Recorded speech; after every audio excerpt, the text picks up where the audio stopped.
Hi hello friends. 1834 ஒரு பெண்ணுக்கு குழந்தை பிறக்குது. அந்த குழந்தை பார்த்தீங்கன்னா பிறக்கும்போது உடம்பு ஃபுல்லாக முடியோட பாதி குழந்தை தொட்டத்தோட பிறக்குறாங்க. ஸோ அவங்கள பார்த்த அவங்க சொந்தக்காரங்களே ரொம்ப பேர் பயந்து போகிறாங்க. ஸோ இந்த சமூகத்தில் பார்த்தீங்கன்னா ஒருத்தர் வித்தியாசமாகவும் இல்லை தோற்றத்தில் கொஞ்சம் கம்மியாகவும் இருந்தால் அவங்கள இந்த உலகம் டிஃப்ரெண்ட்டாக தான் பார்க்கும். ஸோ அப்படி தான் ஜூலியாவும் இந்த உலகம் பார்த்துருக்கு. அவங்க சிறு வயசில் இருக்கும்போதே பார்த்தீங்கன்னா அவங்களோட மாமா ஜூலியாவை ஒரு சர்க்கஸ் கம்பெனி எடுத்துன்னு விட்டுறாரு. ஸோ அந்த சர்க்கஸ் முதலாளியும் ஜூலியாவோட தோற்றத்தை வச்சு நிறைய சம்பாதிக்கவும் செய்கிறாரு. நாளடைவில் அந்த சர்க்கஸ் ரொம்ப நல்லாவே போயிட்டு இருக்கு.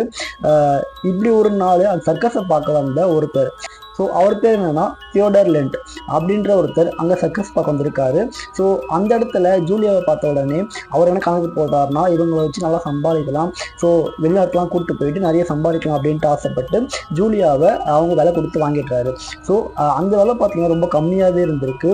ஸோ இந்த தியோடர் என்ன பண்ணுறாருன்னா, அவங்க ஜூலியாவை கூட்டிட்டு உலகம் ஃபுல்லாக சுற்றுறாரு.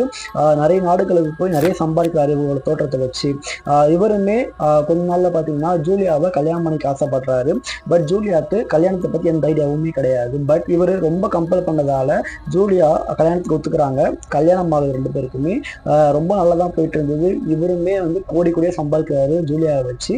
கொஞ்ச நாளில் பார்த்தீங்கன்னா ஜூலியாவுக்கு ஒரு குழந்தை பிறக்குது. அந்த குழந்தை பார்த்தீங்கன்னா அப்படியே அச்சசல் ஜூலியா மாதிரியே இருக்கு. அது ஒரு ஆண் குழந்தை. ஸோ இந்த ஆண் குழந்தையை பார்த்ததுமே ஜூலியாவுக்கு பெரும் அதிர்ச்சியாகவே இருக்கு. ஏன்னா நம்ம தான் இந்த உலகத்தில் இப்படி பிறந்துட்டோம், நம்ம தோற்றத்தை வச்சு ரொம்ப பேர் நிறைய பேர் சிரிச்சிட்டாங்க, நிறைய பேர் கிண்டல் பண்ணிட்டாங்க.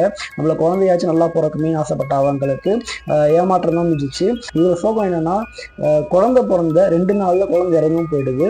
ஸோ இதை பார்த்துட்டு இருந்த ஜூலியாவுமே சில நாட்களில் இறந்தும் போயிடுறாங்க. ஸோ இவங்க 2 பேர் இறந்து போனதுமே இவரோட ஹஸ்பண்டான தியோடர் என்ன பண்றாருன்னா, இவங்க 2 பேர் உடம்பையுமே பதப்படுத்தி மாஸ்கோ யூனிவர்சிட்டியில இருக்க ஒரு டாக்டர் கிட்ட வித்துடுறாரு. ஸோ அந்த டாக்டர் என்ன பண்றாருன்னா, இவங்க உடம்ப ஆராய்ச்சிக்காக பதப்படுத்தி அவங்க ஹாஸ்பிட்டல்லே வச்சிருக்காங்க. ஸோ கொஞ்ச நாள் இப்படியே போயிட்டு இருந்தது. தியோடருக்கு கொஞ்சம் கையில் காசு வந்த உடனே இவங்க 2 பேர் பாடியுமே அந்த டாக்டர்கிட்ட இருந்து வாங்கி வச்சுக்கிறாரு. கொஞ்ச நாள் போனதுமே ஜூலியா மாதிரியே ஒரு பொண்ணை அவர் சந்திக்கிறாரு.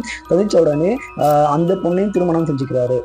ரொம்ப நாளாகவே பிணமாக நிறைய பேருக்கு காட்சி பொருளாக இருந்த ஜூலியா பார்த்தீங்கன்னா பல நாடுகளில் வெறும் பிணமாக நிறைய சம்பாதிச்சிருக்காங்க. அது எப்படின்னா, இவங்களை காசு கொடுத்து வாங்குவங்க எல்லாருமே பொருட்காட்சி மாரி அவங்களையுமே அவங்க மகனையுமே வச்சு வரப்போகிற பொதுமக்கள் கிட்ட நிறைய சம்பாதிச்சிருக்காங்க.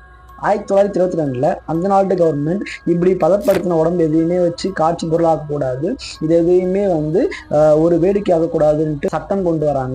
ஸோ இதனாலேயே இவங்க 2 பேர் உடம்பையும் பதப்படுத்தப்பட்ட நிலையிலேயே ஒரு குடோனில் வைக்கிறாங்க. அந்த குடோனில் வச்சதால கொஞ்ச நாளில் ஜூலியாவோட பையனோட உடம்பை அங்க இருக்க எலிகள் கொஞ்சம் கொஞ்சமா தின்னு அந்த உடம்பு சிதைஞ்சே போச்சு.